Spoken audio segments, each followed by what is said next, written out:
let's hop into this one. This one is it's like I don't know what to expect. Part of me, and we'll get into it, but like part I've of been the me is most just like, torn on this series, I will say. yeah, So save the best it's for like last. you have the 2-seeded Rockets who have played phenomenal basketball for 82 games, well coached, young stars. Amin Thompson, Jalen Green, Sengun, three of the most underappreciated guys in the NBA. But it's like you're going against a Warriors team that post All-Star break have been like the upper echelon of the NBA. And Jimmy Butler, and we just saw what Butler and Curry did in the in the play-in game. Is that, do they need to do that every night? Like, what's to expect in this series? And the way I look at it, it's like this is Sacramento Kings, Golden State Warriors 2023 part 2, where it's like the Kings were the better team. And this is the interesting factor with this. It's like now that Jimmy's there, it's like, are the Rockets really the better team? Because if Jimmy's there for 82, it could seeding wise look a little bit different. But they're in the plan, right? And in Houston, you can't take away what they did this year. I mean, they had a great year. 52 wins, second in the West. So that's where I'm at. It's like my mind says this probably is Warriors in 6, but it's like I need to see. I don't have any. I have no proof, no footage, nothing on what this Rockets team looks like in the playoffs. I know what Ime can do defensively. I know they're going to make life hard on Golden State, but it's like I don't know what to expect. So I'm picking Golden State in 6 because it's like it's Jimmy, it's Steph. They're probably not going to be a first round bounce. Okay, so this is again, I'm the most torn on this series because it's a really experienced team versus a really young team. And just adding more words in there, it's a really experienced team with depth, or sorry, it's a really inexperienced team with depth, and it's a really Right. experienced team with absolutely no depth. It's like, what do I think of that? Because we literally have on one side with the Warriors, the you have 3 players on the Warriors who are certified April, May, June performers: Jimmy Butler, Steph Curry, Draymond Green. Time and time again, it's like you find those guys. I mean, obviously Steph Curry, Draymond, the dynasty with the Warriors, but even Jimmy Butler.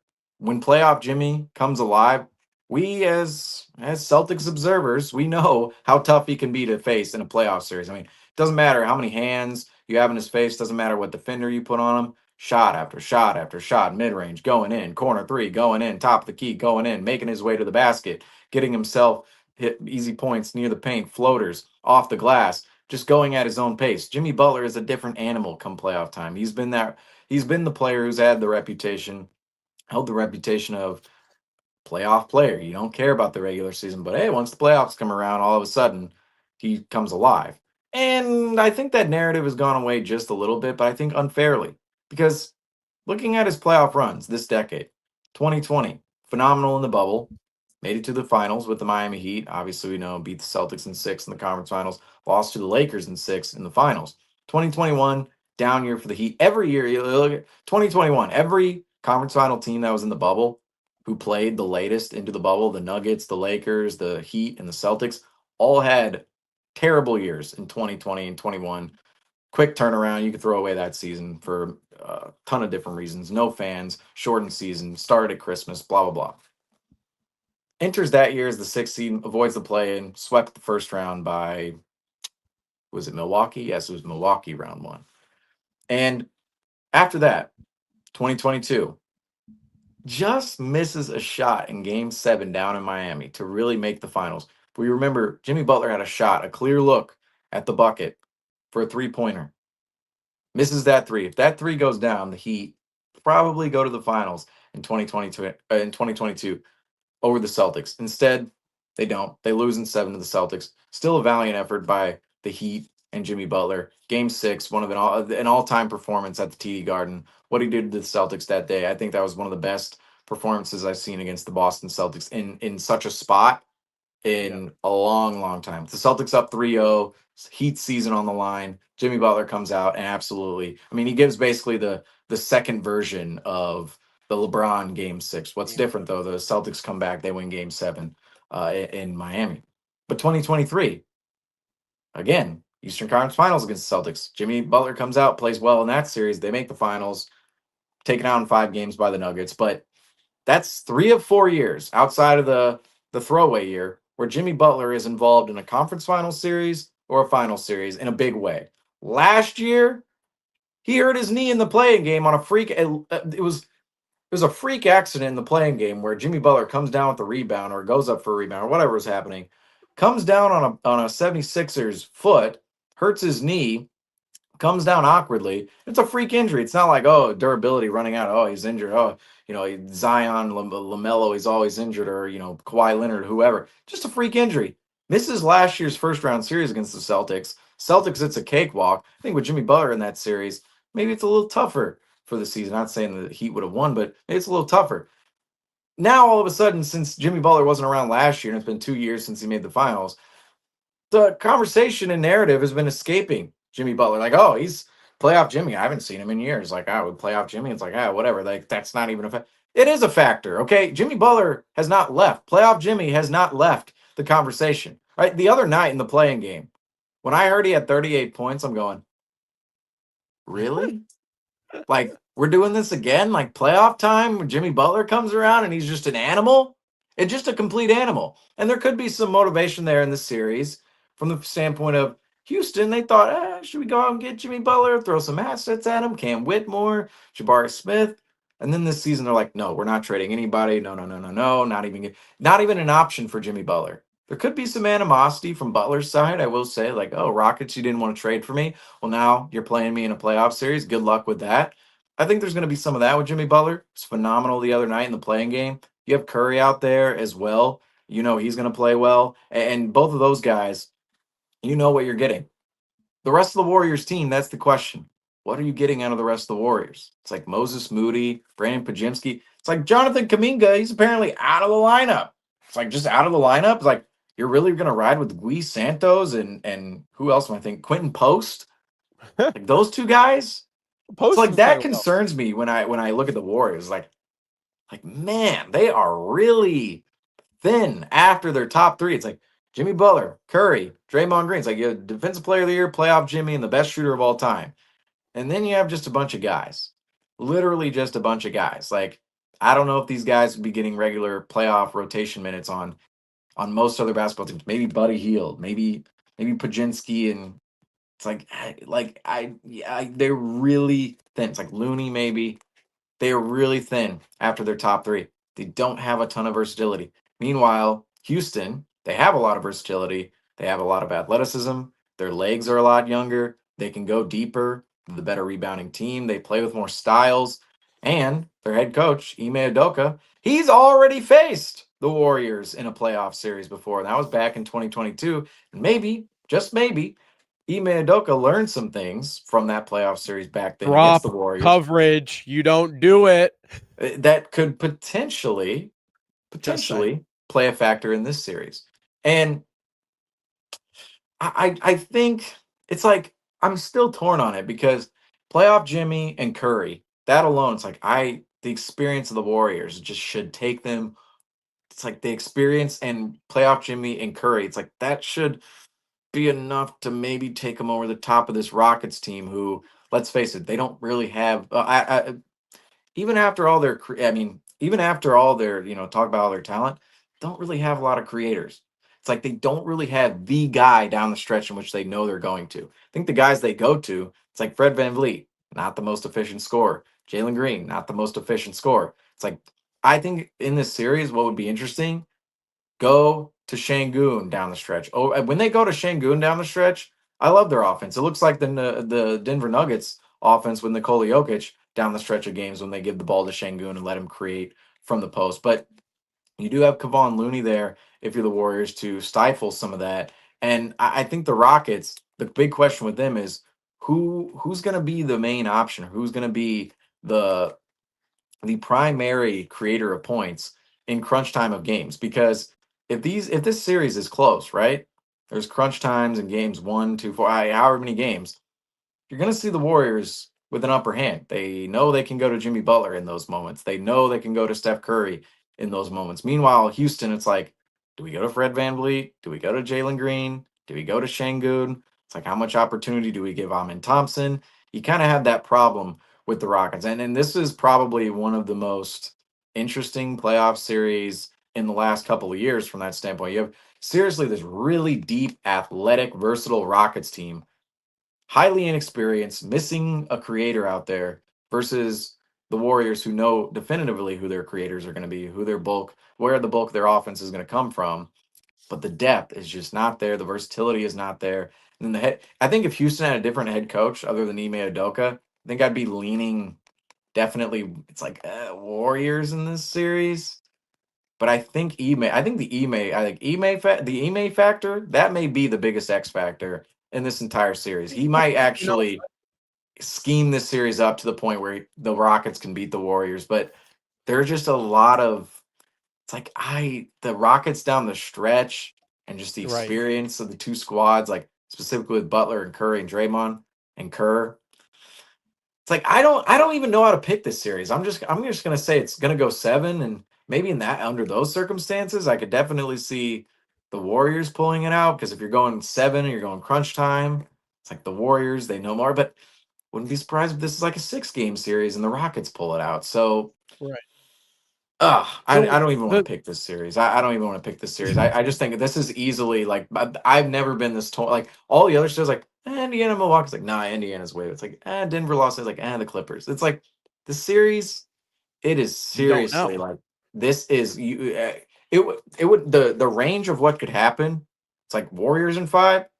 Not surprised. Rockets in 5. Oh, also not surprised. It's like that's the range we're at. It's like a sweep. Right. The only thing that'd be surprising is a sweep. If either one of Right. these teams won in 5 games, I'd be like, I could see it. That went that way. Oh yeah, obviously the Rockets more versatility, more athletic, of course. Or the Warriors, they pull it. It's like, oh, of course they had better crunch time guys, better playoff guys. It's like there's just literal. It's like both teams have either like the biggest flaws in the world for playoff teams, and also the biggest advantage. Like they both have a different scale of them on each side. And Right. I don't know how to pick this series. I'm tempted to say I can't. I can't. I'm literally like Warriors. Like no Rockets. Like no that. It's like do I believe in Ime or do I believe in Jimmy? I don't know. I don't know. Do I Well, have a coin in here? Do I have a coin? I'm literally gonna flip a coin. I'll flip a coin for this series. Where's the all right. coin? I don't know if I have a coin. I have a We need chocolate points. bar. That I don't works. know. 50-50, two sides. I don't know. How do I not have a coin in here? I don't know. Um. Yeah, I don't know. Here we go. I'll flip this. Here we go. Tails, Warriors, heads, Rockets. It landed on the Warriors. Tails. Okay. Okay. Okay. Tails. We'll just go coin flip. Coin flip Warriors. Interesting. Like for me, it's like the Warriors are relying on one other guy to get it done, right? Because Steph and Jimmy are gonna get it done. They just need one more punch, right? It's like Houston, you're kind of relying on like 4 different guys to get it done. And it's like, if you look at, for me, I look at it like that, and it's like, are they going to be able to get 4? Maybe not 4 every night, but I really believe in Amin Thompson. I really believe in Sengun. I really believe in Jalen Green, right? But it's like, I haven't seen it. I don't know. I'll point this out though. All the players you just named though, they're like the same age as us. No, oh my, the Like, Rockets, what the Rockets showed us is that they're gonna be a problem in the West. You do not want the OKC versus Houston Rockets Western Conference Finals for the next 4 years are going to be special. I mean, Amin Thompson is going to be special. Jalen Green is going to be special. Sengun already is special. He was an all-star this year, but he's going to be this team is so, and you got Ime, who's a young like this is a great team. But again, we said that about the Kings, and look what happened. But on a serious note, like no, you're right. They're young, they're athletic, they're hungry. But on the opposite side, the Warriors, they're experienced, they're hungry, and it's like polar opposites of what you're getting here. I'm with you. I'm saying I think the series goes 7, and in my brain, it's like if it goes 7, realistically, that's like the Curry 40-point game. That's the Jimmy big game that just does it. So it's like if the Rockets win, it will be because it's like, no, Warriors depth, like you said, it's not there. They don't have enough. Rockets win in 6, 5. But if it's a 7 games, it's like you're not beating Steph and Jimmy in the 7th game with this Rockets lineup. You know what's weird is like these series have the the natural reaction is like the series where you can't pick. It's like 7 games. Like you can't pick like back and forth. But this is like you just mentioned a series where it's like either result could mine very different. Like the result of games in this series, it could mine very different, and it could come out in different variations. Where I could see like I can't pick the series, but I can also see a world where the Rockets win in 5, and we're like, oh yeah, that's what happens when you're Right. playing Quentin Post 30 minutes a night. It's like that kind of that I could see this series like instead of it being like the Nuggets and Clippers, I think they match up to the point where it could go 7. This series, I think it's like they the two teams, I don't see it as like a matchup like where it's like going 7 necessarily. I just see it as a matchup as from the standpoint of like I don't know who's going to have the upper hand period in this Right. series, and whoever does could take it in 5 or could take it in 6. Right. 100%. Like it's not I don't think it's going to be like the Lakers and Timberwolves or the Nuggets and Clippers where if those series goes like those matchups, I think it goes back and forth back and forth. This series like whoever has the upper hand, it's like they just might have the The full upper hand. force upper Right. hand and might Right. take the series. That's where I kind of see this falling. That's why I'm like, I don't know if it will be a 7 game series, but that's where I think you said it perfectly. If it does go 7, I think you could see on the road Curry, Jimmy Butler, especially Jimmy Butler in that scenario. It's like, oh, okay, you got Jimmy Butler in a game 7, like here he comes. Uh, Right. but the Rockets win the series. Like I could definitely see them winning in 5 or 6, just from the standpoint of we have clearly more talent, we're more athletic, we're quicker, we're faster. Like sometimes we're talking a lot about like schematically, like who's going to be their primary playmaker for the Warriors, or sorry, not the Warriors, the Rockets down the stretch. Now they're going to create points against the Warriors in this way. It's like might just be the athleticism, might just be the quickness, might just be the actual motivation of the And Rockets they that got just take them bodies to ahead. throw from a defensive standpoint. I mean, they have talk about versatility. Rockets might be the most versatile team we got in the league. Like Thompson, Whitmore, Eason, Green. I mean, those are 4 21-year-olds, right? And Steph and Jimmy, they're great, but you don't got the juice that these 21-year-old players. I mean, they can go, you can play Jalen Green 44 minutes a game for 7 games, and he's still fresh for game 1 of the next year. Like that's how fresh and Dylan Brooks is another one. Like they got bodies. Like this is, and that's the interesting part. It's like shit. Like the Rockets have bodies, but it's like it's on the flip side. But it's like it's playoff Jimmy, it's Steph, it's Dre. It's like what? Like It doesn't where? compute. You're like I am. It's like your phone, like the catch log is like out Murray of Smith whack. It's like I Jr. don't That's know where to another one. go. It's like I I mean, they got know this, and like I just I'll bring this up too. A couple years ago in 2021, I was starting to get tired of everybody talking about Durant and Kawhi and Harden yeah. and LeBron. It's like everybody was talking about the Lakers, the Nets, and the Clippers. They were talking about those teams because they had the veteran players like Kawhi, Durant, LeBron. Like I just mentioned Curry with the Warriors. But I was pointing out to everybody in 2020, I'm like, folks, it's like forget these star players like Kawhi, LeBron, whoever. They're the old guards. Like the new guard is coming up in the NBA. Yet somehow 4 years later, we're still sitting here talking about. It's like, Oh, yeah, the I have pro. LeBron winning round 1. Maybe Curry will roll out one round. It's like somehow, some way, it's like they're still in the mix. Like literally, these last 3 series we talked about. It's like I think I'm. I mean, I coin flipped the Warriors to be fair. So I guess I'm picking the Warriors. But it's like all 3 of my picks. It's like all right, Kawhi. It's like old guard who I thought in 20. It's like Curry, old guard. Jimmy Butler, old guard, and who am I forgetting? LeBron in the middle, old guard. And I was very against the old guard bag. I was like, this is the new generation. It's Jokic, it's Giannis, it's these guys, Tatum, it's everybody. Now, it's just funny how in this series specifically, it's like I'm going away from the young guys. Like I don't know, the old guys, like they Well, might. this It's like this this might just matter the postseason fact like Houston's just better. Like even though better. they're younger and inexperienced, like they Well, just might be better. this is the postseason that kind of like will show us like is the has the torch been passed, right? Because you look at it, the T Wolves win, Although the T-Wolves, it's weird because Luka is the best player. So it's like Luka, like, it's like if the Lakers win that, it's like, okay, you have the 26-year-old Luka Doncic like forefront of your team. It's like that's the catalyst of that. And no discredit to LeBron. It's just he's, what LeBron's your second guy now. Which is weird to say because he's still so great. But like this will tell us, like, if the Rockets, if they walk away with the win there, right? The Clippers and Nuggets, it's like, I mean, Jokic is 30, so it's kind of like, those two in my head is like even playing field. But if the Rockets, this is like the telltale series, because if the Rockets win this, then in my mind, it's like, okay, the torch has been passed, right? You got Durant, he missed the playoffs. Curry's out in round one. LeBron's kind of riding Luka's coattail in a sense, not actually, but like, I say that. But, and then in the East, it's like, okay, you got the Tatum and the Celtics, Halliburton and the Pacers, Brunson and the Knicks. Like the East is already Donovan, and like the East is new. The East has new genned up. It's the West where it's like we don't know yet, and this series right here answers all the questions.